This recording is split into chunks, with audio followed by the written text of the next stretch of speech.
जी हाँ, जो वादा किया था पूरा कर दिखाया।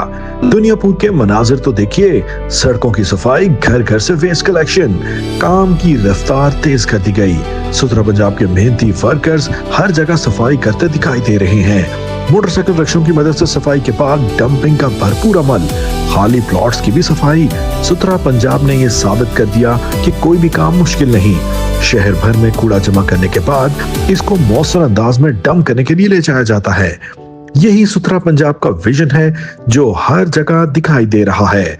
सुथरा पंजाब के वर्कर्स मुख्तलिफ शिफ्टों में काम करते हुए शहर भर को साफ रखने की जिम्मेदारी निभा रहे हैं।